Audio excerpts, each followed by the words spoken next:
Welcome, everyone. This is the 101st episode of My First Job, the podcast. We crossed 100 episodes last week, and we'll continue this journey because careers continue as journeys. And today, we have someone who's a sporting figure who has really achieved quite a bit in her career. Reshma Karthik is building a career in badminton, first as a player and now a coach. In 2015-16, she was India's number one in women's singles and represented India at the Youth Asian Games in 2014 and the World University Championships in 2018. Reshma is currently pursuing her master's in sports management from IIM Rohtak, and she sees a career in sports management. And she's coming at this with all the experience of being a player and actually having been part of tournaments. So she understands the business and she's honed quite a few skills, which is project and event management, public speaking, sports coaching, which is interesting, which is completely off the regular skills that you need as a sportsman or a completely different set of skills. So, my first job is about engaging career journeys, and every single one of them is full of twists, turns, and insights. I'm Venugopal Nair, the host of the podcast and CEO of Ideascape Communications, which is into branding, creative, and design. So, I look forward to this conversation with Reshma. Sit back, settle in, and listen to the conversation. Hi, Reshma. Wonderful to have you on the show.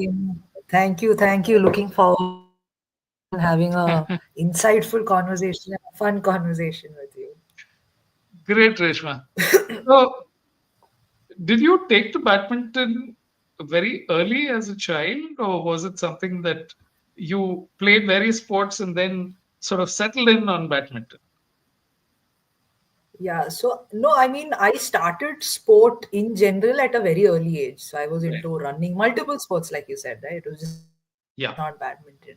So I remember I started maybe learning swimming was the first sport I learned because swimming is an important life-saving skill, and I feel everyone should learn swimming. Yes. So that was the sport I started. I think when I was 6, I was thrown into the pool to learn swimming, and it was a nightmare for me. At 6, just being thrown into a swimming pool, and like I hated it. It was like a nightmare back in the day to learn swimming. But yeah, it started off with swimming, and from swimming, it went to karate.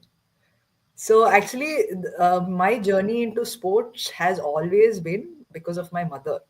She, of Okay. course, wanted to be an athlete herself, but for whatever reasons, she wasn't able to have a career in sports. So she made sure that, both her kids do sport at whatever level, but just get into sport.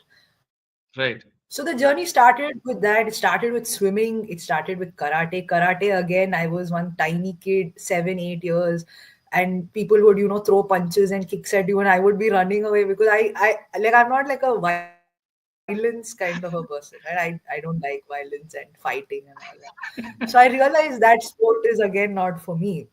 Okay. Then suddenly, I don't know how badminton happened honestly, but my mother felt that a racket sport is good, and then there was like a decision between tennis or badminton.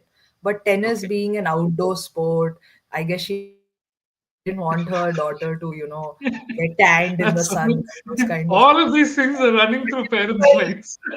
typical South Indian mother, that my daughter has to play a sport that is, keeping her future intact also. So that's how badminton happened. Okay.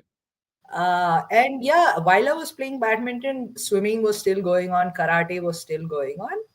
And I was doing these three different sports for maybe 2, 3 years till I reached a certain level that I was able to play in those three different sports.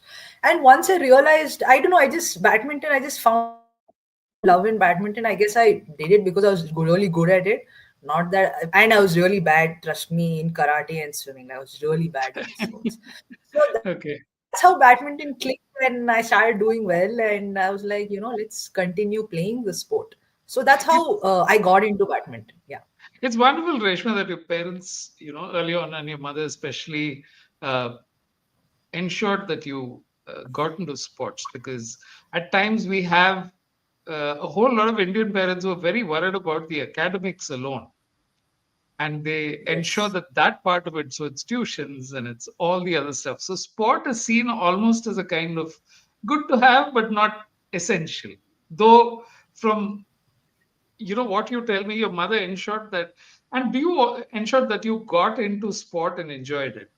Do you think there's a fundamental difference between children, or do you think that they are malleable in the sense that some children are take to sport that much easier as opposed to some who are more interested in books and intellectual pursuits?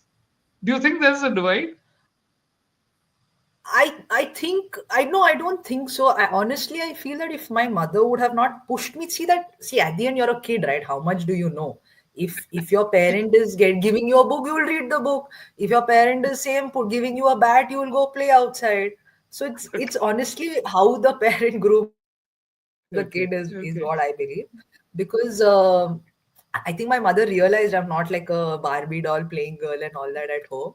So I was more of a running kind and a notorious kid. And somewhere Yeah, she felt that I okay, have to channelize my daughter's energy into something else. So some yeah, parents channelize that by giving them books or art and culture and drama and all that. Some parents choose sport as a way to channelize. Honestly, I feel if my mother would have not put me into sport, I would have not played sport. But because she put me, I got that exposure. I started enjoying it. So yeah. So I feel yeah. I mean, it's how it's the direction the parent shows you. Honestly, if right. you ask me. So So you told me a little earlier that you found that you were good at badminton. yeah. So is it that you found that you enjoyed the game, your reflexes were good, your competitive instincts kicked in? What was it about badminton that got you going? See, the good thing about badminton is, while it's a physically taxing sport, it is also a mentally very challenging sport, and there's a lot of strategy and application of the mind and all that. And also, sports like swimming is very, it's swimming, I feel it's more of physical and technique. But badminton is again, you're competing with someone, but swimming, it's like reaction based badminton, right? You hit, your opponent hits. So that's something that really I liked. Challenging sound. Swimming is again, you're swimming in your own lane. Karate, honestly, violence was not my cup of tea. I don't want to get bruises on my face here and there. So karate was like a easy sort of Easy no thing to. for me. Okay. Easy not to. Okay. But I also feel that these sports like swimming, one, built that aerobic capacity for me. One, so it's very important as a kid. And two, self defense in karate sort of helped me during my defense in my badminton game, right? Because of the reflexes in karate, you sort of Yeah. always defend yourself quickly. You have to. Right. So Right. these two sports actually complemented badminton in a way. And badminton was like a easy no brainer. I really enjoyed the sport because you were playing against someone. So that competitiveness, I've always been competitive as a kid. So I sort of thrive on that. And Right. and then I was doing well also. So the big reason was I was doing well. I was seeing improvement. I was winning. It was making me Right. feel happy. So that's how badminton So started. how did you get through the various levels of badminton when you became India's number one in 2015-16? What was the route to that? What are the various levels that you went through? So for me so from the time I became India number one to the time I started is probably a journey of 10 to 12 years. So initially early on, as once you start playing and start doing well, you start playing state tournaments. So I come from a city in Karnataka called Bangalore, very popular for badminton. And you have the Yeah. state tournaments. So I started off with under 10, multiple, like it was, I would play state tournaments every second week, right? So you keep playing that in your under 10 till you're under 13. You start doing well in the state, then you move to national rankings. When you start performing in the nationals, then when I was under 13, under 16, I played a lot of tournaments across India, the national rankings Okay. tournaments. Initially, of course, there is a qualification round, you grind through that in a few tournaments, and then slowly towards the end, after maybe 10, 15 tournaments, you start seeing yourself reach the quarterfinals, semi-finals. So it's one step at a time, sir, honestly. And once I turned 15, I got the opportunity to represent India. That was my first international competition. I had gone to Russia, and it was my first time I got a chance to go abroad also. So that Okay. happened. I had gone for a sub junior tournament to Russia. So I started playing for India at the age of 15 itself.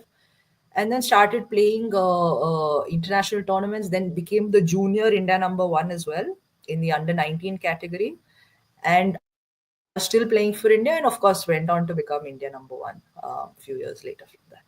Okay. So So during this it's a long. time, yeah, no, but Yeah, what were the things in your mind? What were the changes that were happening? Because as you rise through the ranks, the competition gets tougher. The yeah, difference between one player and the next gets slimmer. yeah.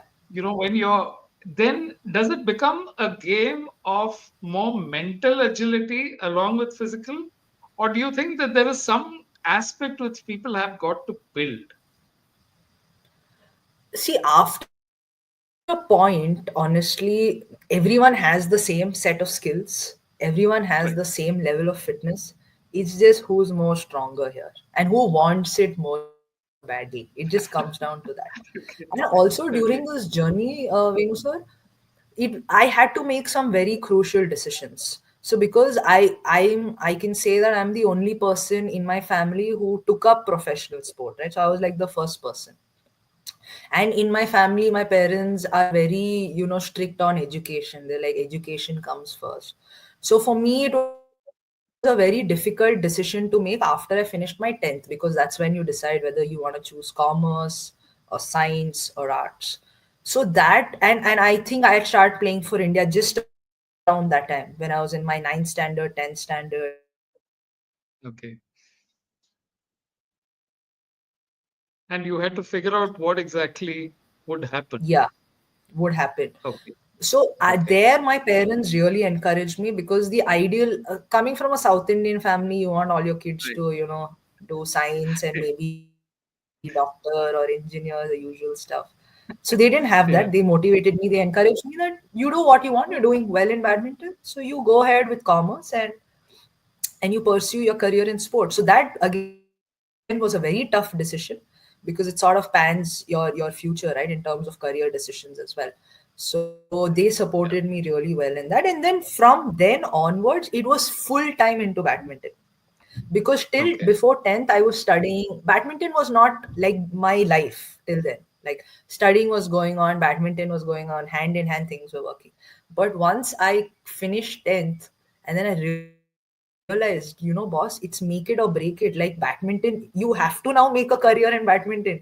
There is no what if there's no plan B that I can fall back to, right? Because you've taken Right. commerce, Right. now you do BCom, and you have to, badminton is the thing. So that pressure, that actually hampered with my performance as well Okay.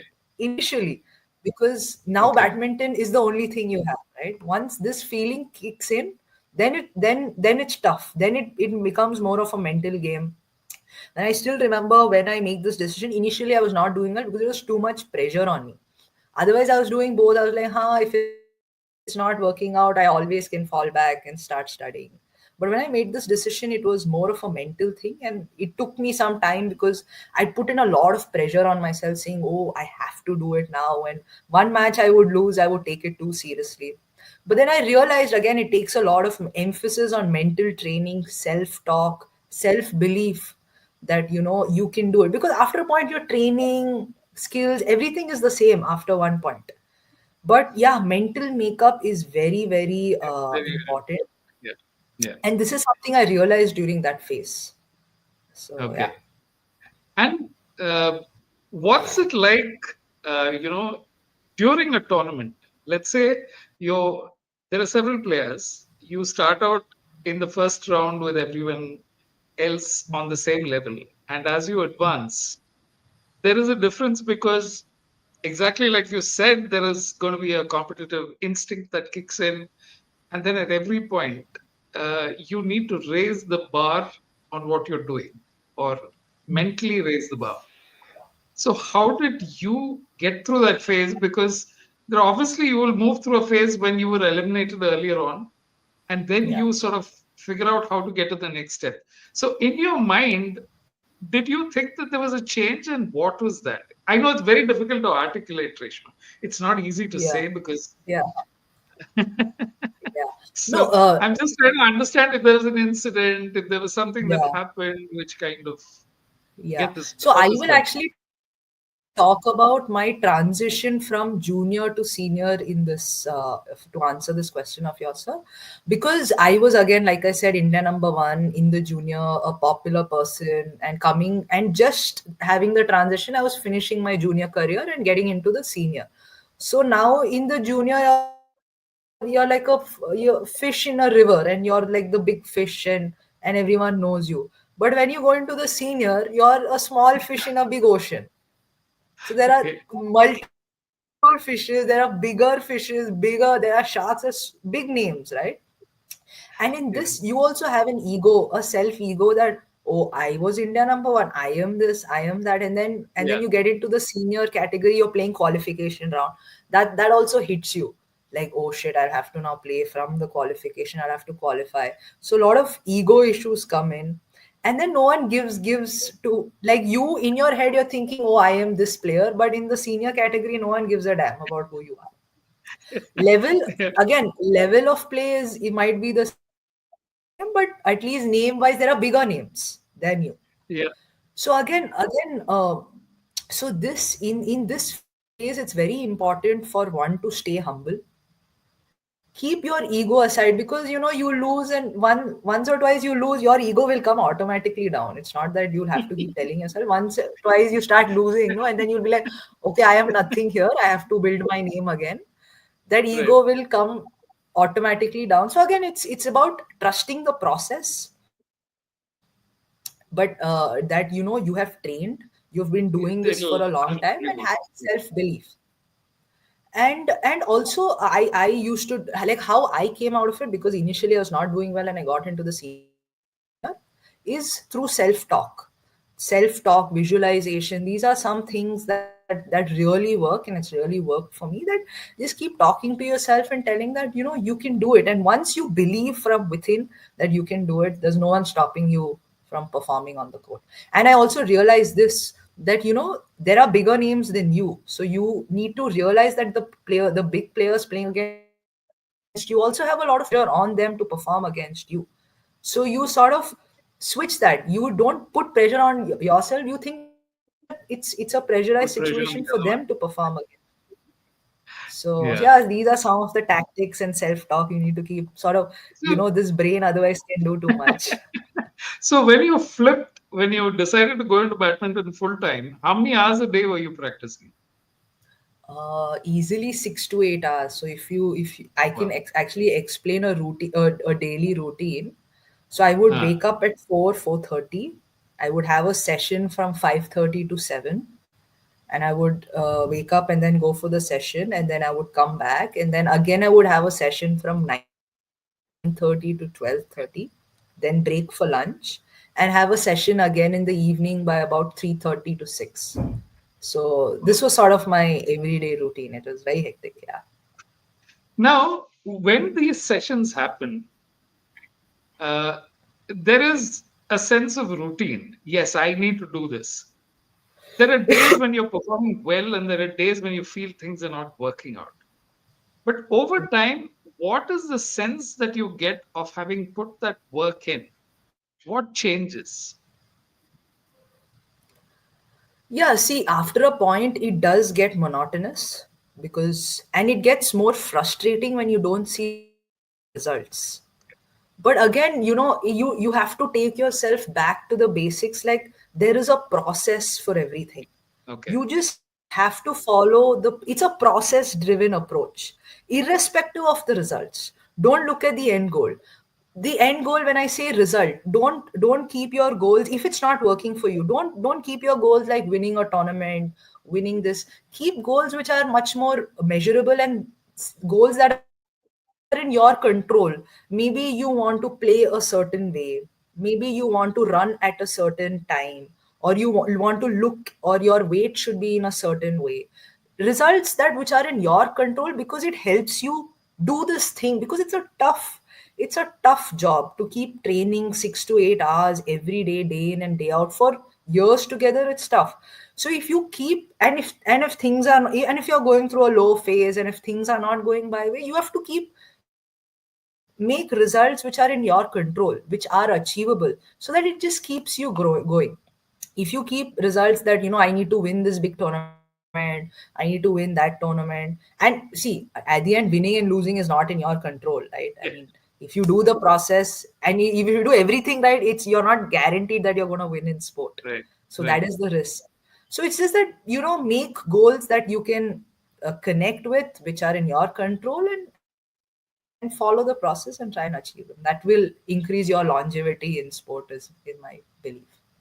So what would you do in the interim? Let's say you finished lunch and then you had another 2, 3 hours before you. So what was that de-stressing or moving away from, okay, if I'm not playing badminton, what am I doing? Was it reading? Was it watching TV? What were the things that you found got you, charged up enough, or understanding that need to get back into this? So So would it when just I be was not doing relaxing? that, yeah, it would just be relaxing, just chilling at home, or with. I still remember, now that you're asking me this question, in between sessions, like we're all a group of people, right? We would rest in the dormitories that was provided for us. We would have crazy amounts of fun. Like we would dance, we would crack jokes, we would go about, just doing some things, like in one of the instances, we were on the second floor, we would have a coach's car on the ground floor, we would throw stuff on his car, just for the fun of it. And if any coach would sort of shout at us, we would go and puncture his tire, like these small funny things, just to sort of you know um, Yeah. sort No, of remove that's the stress, and helps us. Yeah, all time pass only happens, honestly. No, these are the things that really make a difference, and they are the parts which build the bond. Because the rest of it, like you just pointed out, is a process. It's you play the Yes. game, you start. What did you find were your best qualities as a badminton player? Was it your aggression? Was it your backhand? Was it your forehand? What were the and how do you figure that out? Hmm. Okay. Yeah, I feel my strengths were, I was not physically very fit, so I would mostly rely on my strokes, and I had a very attacking game and a good defense to double up also. And I feel this defense of mine was because of karate when I initially started. So my body development was very good. Okay. So So karate did play a role, even yes, though it was yes. not something that you really thought was Yes, yes, yes. So it, important. it, it did Okay. play a role. So Okay. yeah, I had a very attacking game, and my net game was very good, and I had some deceptive strokes, and I would strategize well. So yeah, strategy, good net game sort of to give me an opening to finish, and I would double up with a good defense as well. So Okay. yeah. I'll just give you a complete aside that in India, driving is like a sport because you sometimes make eye contact with the other driver, and there is a mental game which goes on which people give way or they don't, or they instinctively. It's not like they follow rules. So in your mind, how is it that you would look at a player and then begin to change your game based on how they were playing? Hmm. Yeah. So there are two instances that I have applied in my playing career. Is when I'm down, there is a strategy that I use, and when I am in the lead, there is a different strategy I use. This is just mind games, an athlete plays with the other athlete. So whenever I'm down, I try and irritate the player, because so that he or she makes a mistake, she makes a mistake, right? Things like just asking for the umpire to change the shuttle, or if the umpire is not changing, just slightly, tamper with the shuttle so that they change it, or removing your laces, or when the opponent is ready to serve, then arey, 1 second, wait, there's sweat on the court, and then you do Yeah. those things. So this is when I'm not in the lead, and when I want to break the momentum of my opponent, this is what I used to do.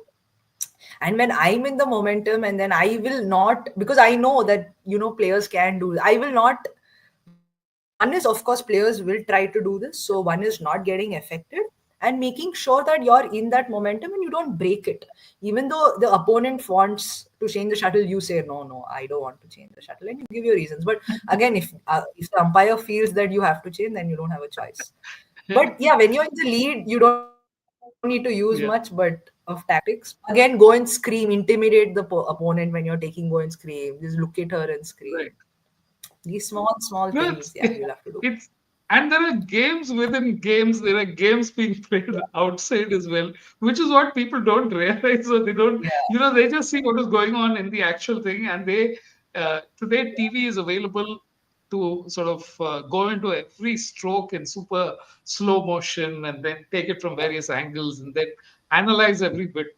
But when you actually play that game, there is no time to, yeah, because it's response, and it's really something that you have to answer and get back at every stage. It's not something that you can relax and then say, okay, this doesn't work. yeah, yeah. So when you got to the highest level, and then you found that there were opponents who were, like you said, you went from a big fish in a small river to uh, Small the fish ocean in the where there were ocean. sharks and everyone else.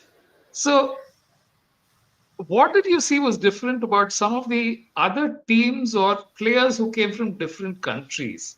Was there some kind of a culture difference, or it was again same mental conditioning?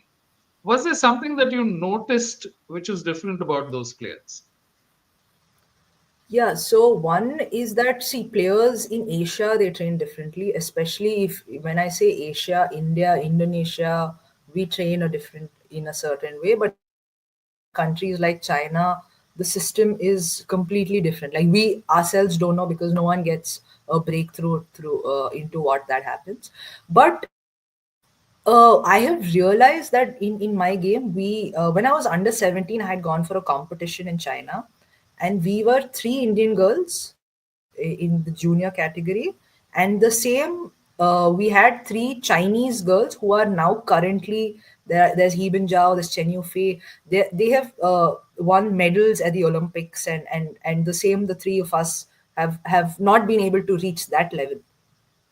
So I feel, in terms of how they scout the athlete, they have a more of a government system where they train as a team. Here in India, in other countries, we train as in how we want to and wherever we want to, right?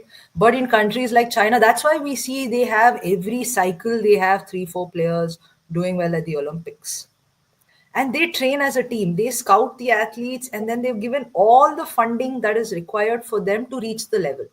But in our case, it sort of becomes that, you are like your own savior, so you don't get that much funding. Now, of course, it's better. In the last, I think, two Olympic cycle, it's definitely changed. But you're like fighting for your own journey, and you're sort of doing your own thing. So it's more of it's, I know badminton is a individual sport, but in countries like India, Indonesia, it becomes very, very individualistic in terms of funding, tournaments you're going for, XYZ. But in countries like, I'm giving China as an example, it's more of a team. They decide what you're going to do, which tournament. In a way, that's helping them, because we are seeing, in terms of the amount of players they're churning, it's far better. Of course, India is also getting there in badminton. Actually, yeah, But yeah, this is a reference that I can give to answer your question. that is a definite change.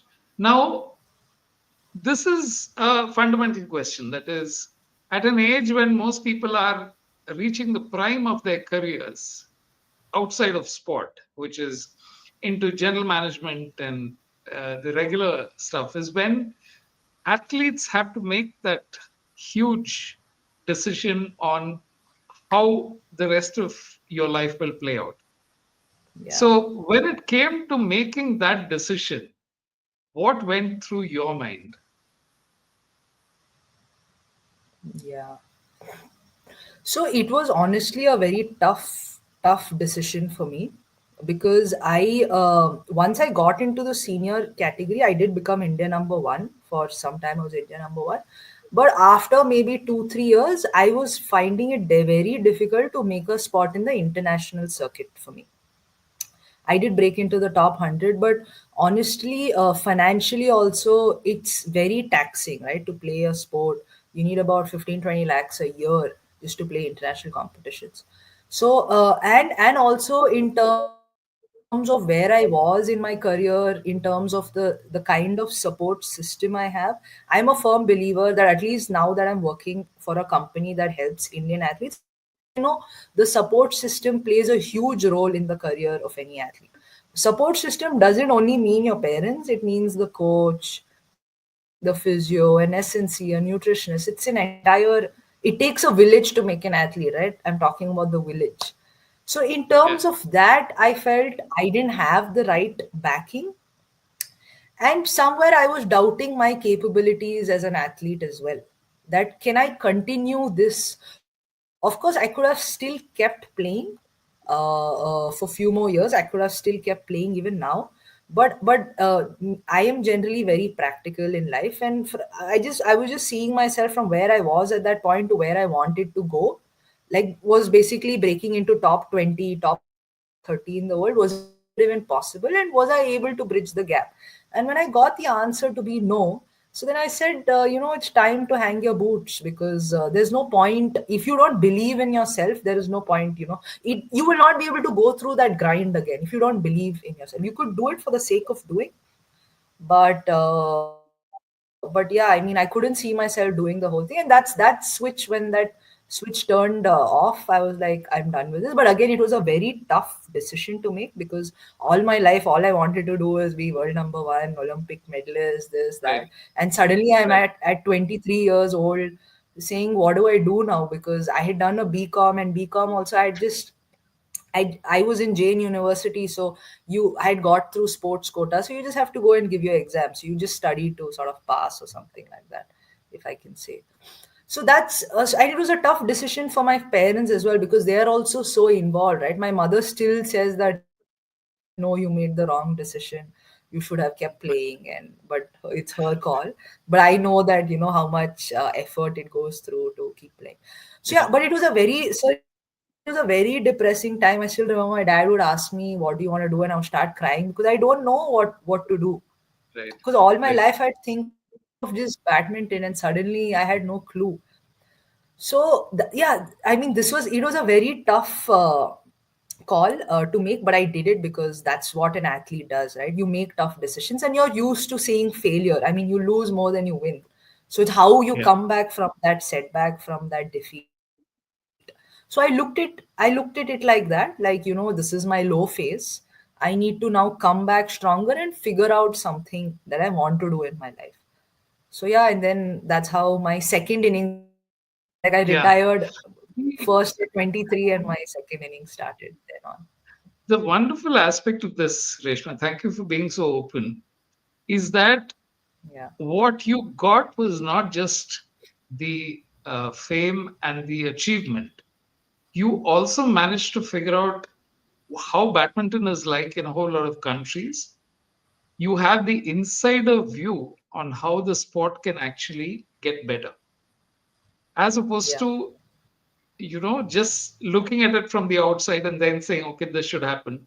You build a network of contacts which I think serve you very well in the long run.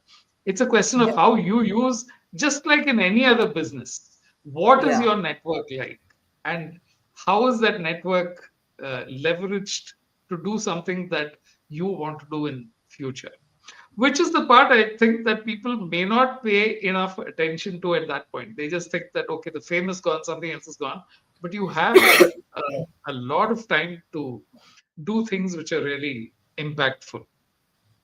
So, what Yeah. would your advice be to people who are looking at a career in badminton and who follow a trajectory like that? You came into this, you reached your high points, and then when you took that decision, so I'd like you to tackle it from 2 points. One is the finances involved, and the second thing is how do you then prepare yourself for what you think will be best for you in future? Yeah. So I'll answer the first part of the question. So for an athlete looking at a career in badminton, Yeah. is way better now with a lot of government support coming in.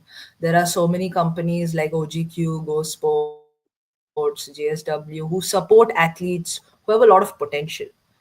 So support is there, but you need money is equally important. But again, money is not the only thing. If you're putting in the effort, if you're playing the right tournaments, and if you're doing well, you will be sorted. Like you will get scouted by some organization or some funding here and there. You will get, at least in the Okay. last 5 to 7 years, this has improved.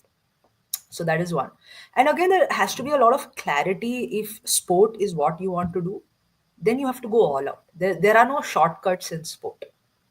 So that with this mindset, if you go that I am all in, no shortcuts, I'm going to do it the hard way, you will find a way to achieve some success. You will get, because at the end hard work matters. I mean, you will. And now also so many government jobs are there, so in terms of security you will end up getting a job here and there. Otherwise, coaching is always an option to fall back to. But again, these days what is happening is some kids are so much into sport that they're just not focusing on education as well.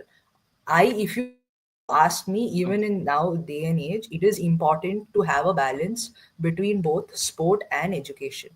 Because see, at the end, that 1% only, there is only one Virat Kohli, there is one Rohit Sharma, there's one Saina Nehwal, there's one PV Sindhu. What happens to the remaining guys, right?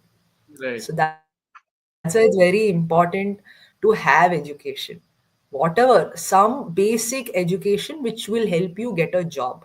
Because you don't get a job even in government without a basic degree. So with that mindset, study. At least till 10th standard, so everyone should go to school, is what I believe. These days it's not happening. But at least till 10th standard, some education, because sport can't be just your life. Like there is a life beyond sport. And when you go to school, you make friends. It's a life as well. Otherwise, it just gets too monotonous, and an athlete burnout will eventually happen, right? If you don't do well, and we've seen it in some kids, they Yeah. start professionalizing at the age of 8. By the time they're 15, 16, they're done, they're burnt out, and they can't play the sport anymore. And then they don't know what to do. So it's better to at least go to school, have something, and then not know what to do, right? That's a better place to be in, is what I Yeah. feel. Yeah. But yeah, so I'll talk a bit about what I have done once I've stopped playing. Again, I was clueless. I would do internships here and there. Like, and I was thinking, what am I doing? Like, I've played for India and I'm sitting and doing this silly internships. I still remember I landed up an internship where it was it was a sports company where I had to call principals of school and sell some sports service. And I was like, what am I doing? Like, why am I doing this? But then I realized later on that every internship I did, Yeah. I learned something from it.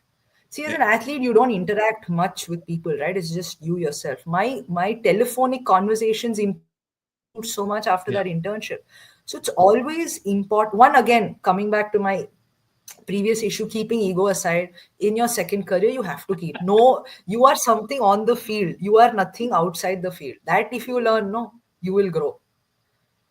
So Right. yeah, so I learned from every internship, and I was volunteering also with an NGO called Enable India. It helps with persons with disability, and through that I made my way into blind football. Again, I didn't know what to do. I was like, let me do whatever is coming my way. I just closed my eyes. Whatever is coming, take it.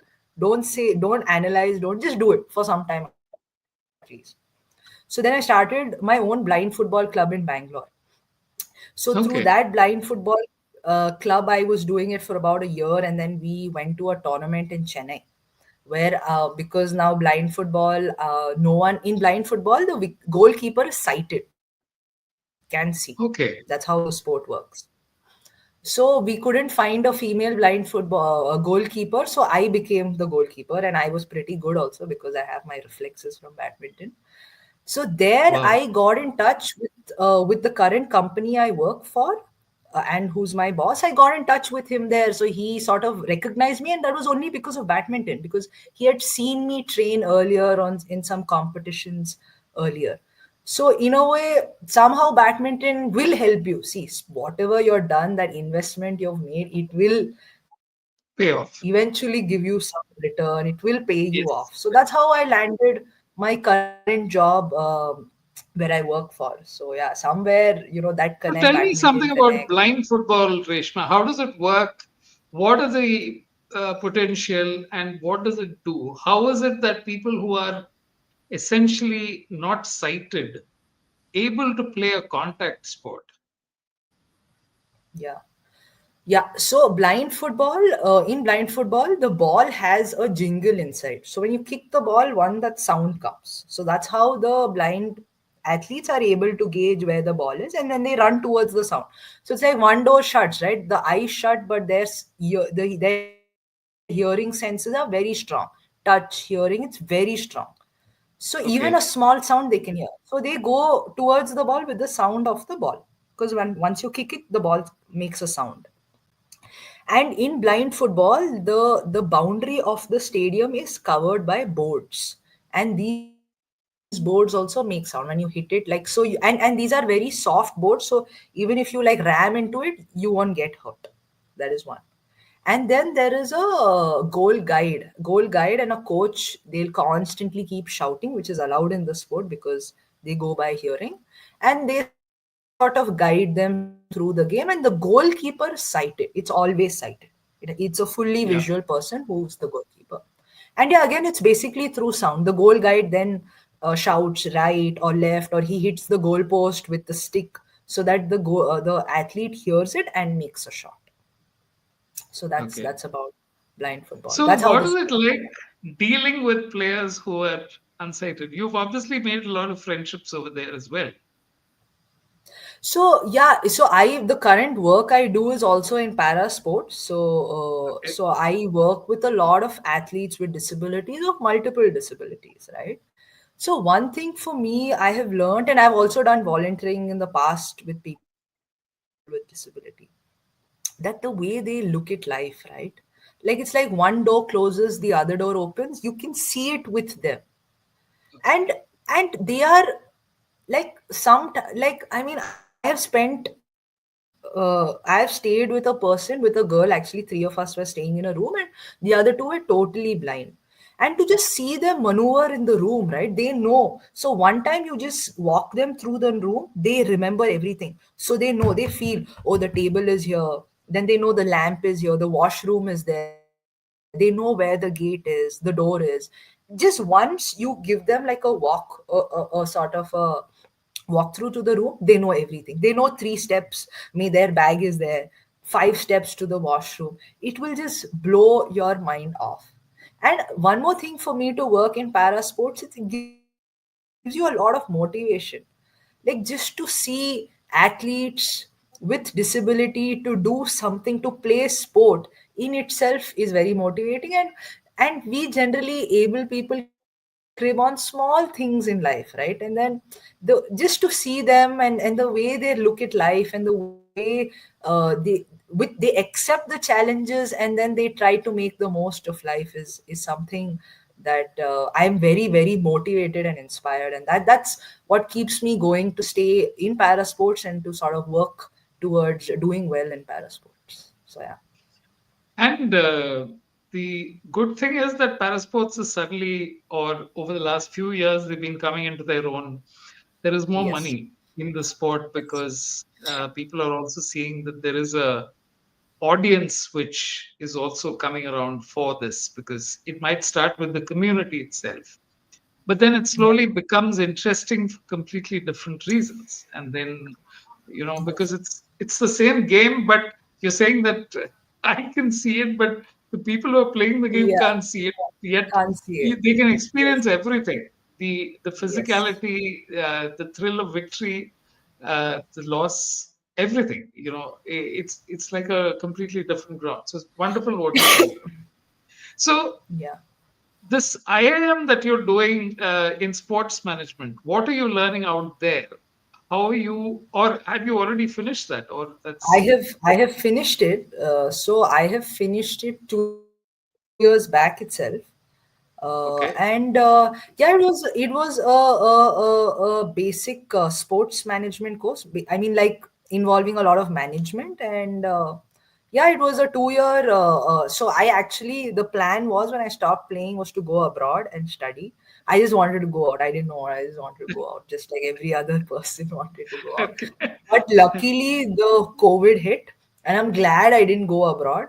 And I ended Okay. up, and this was like my plan B, my backup plan B. So I was like, if I don't go abroad, fine, I'll do this sports management from IIM Rohtak. And I did again. Again, it was mostly an online course, because again, it was during the time of COVID. I couldn't go to the university, and it was a 2 year intensive course. And yeah, it gave me a lot of, because like I said, my BCom, I had just studied to sort of pass. And although I got one distinction only, not distinction, maybe I think first class is marks is what I got. But yeah, I just wrote it with an agenda to pass. But yeah, it was good, because I wanted to study, and I am Rohtak helped me that. It gave me an Okay. opportunity to learn new things, and how it is to have a career outside of Yeah. Career in managing simultaneously. sports rather than just being, Yes, or it being the gave me, athlete and the focus of yeah, it attention. gave me an insight into the management side of things. So it was a good course that I was able to finish. Okay. So, how do you now see yourself evolving, Reshma? That is, you've done this part where you actually played the sport, then you made the decision to move on, and then you did sports management. You're doing this wonderful thing about training para athletes. But in terms of, and I think the other part which comes through very strongly is that you build a kind of background in always being physically fit, because it's almost like once you've been into sport and attained a level of fitness, you don't like to see it slipping beyond below a certain point. Or Yeah. is that part of how it works out, or do you think that after you stop playing sport, then the physicality tends to reduce a bit? I mean, it definitely tends to reduce. Okay. I have seen it in myself as well. See, you are the motivation to hit the gym Right. kills. It just dies after you stop playing sport. But Yeah. but again, that motivation then sets in once you see those extra kilos around the pond, Yeah. around the fields area. It instantly, gives you that motivation. You'll be like, oh, I can't look out of shape, or I can't, again, it makes you very lazy. It feels very it doesn't feel, it's a very discomfort feeling, at least for me. So that sort of helps me stay motivated, stay fit, work on my fitness. I still do it. And yeah, I mean, see, of course, after I stopped playing, I also took my COVID break. I didn't do anything. I was just eating and sitting at home. But how long can you do it? That's the question. Yeah. Exactly. Yeah. So, in sports management, Reshma, what are the kind of avenues that are available to people who are looking for careers? And how does it work? So, let's say, what are the kind of job opportunities that are available? And if you can give some kind of, salary benchmarks, or where does Yeah. it start, and what are the career paths that people can explore? Yeah, so in sport generally there are couple of avenues. Any person without any background in sport can always venture into. But of course, there has to be some, again, because sport is such that there has to be some interest. You just can't get into sport for the sake of getting into sport.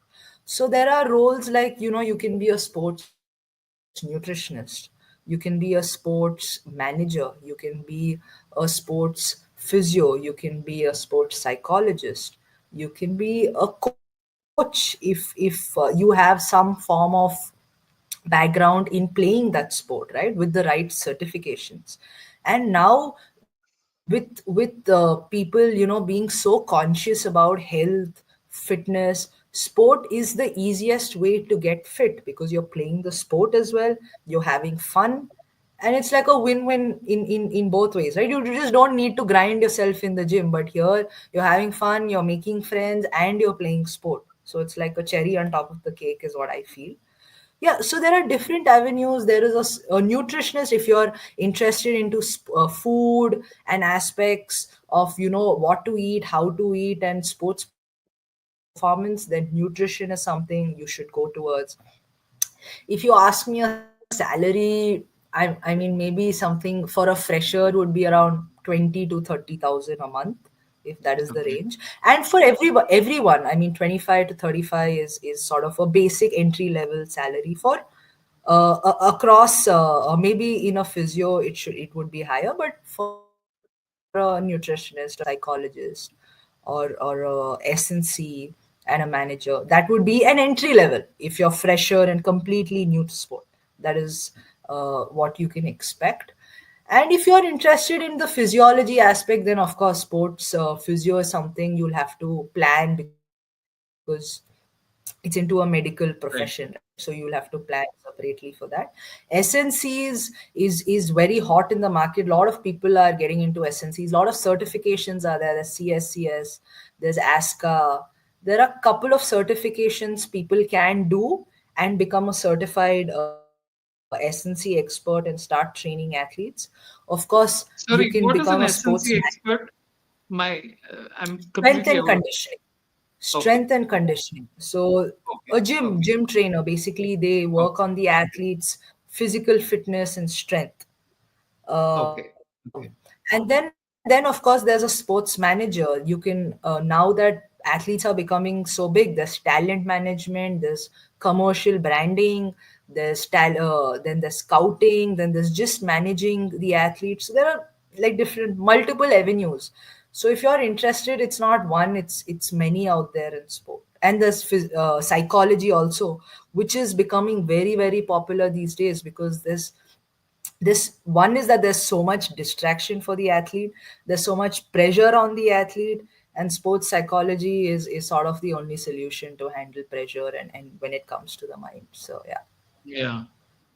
No, and sport has changed completely. Exactly like you mentioned, the amount of distractions today are impacting people Yes. not just in other professions, but in sport as well. Because earlier, let's say, if you didn't have the internet and you didn't have TV, at a certain point, it was much easier because it was a book and there weren't too many Yeah. distractions. Today, the world is full Yeah, of the number distractions and is notifications.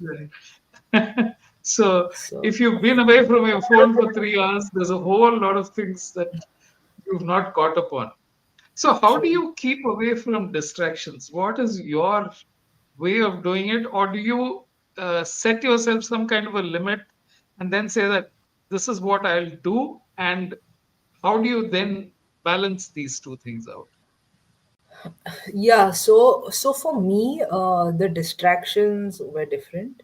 For me, mainly, and this I'm talking. I'm 28 now. Maybe 8 years back, 8 to 10 years back, that I'm used to not use so much of the phone like how it is now. Yeah. Instagram was not like, it was there, but it was not like a big thing 10 years back, right? Like what it is Yeah. now. It wasn't. Um, In fact, only in 2010 is when Instagram launched. So, like you yeah. said, it's in its So I heyday think right all this distractions has come after COVID. So this whole now. social Yeah. media game is Yeah. everyone Yeah. wants to. I think Yeah. anything and everything in a limit is good.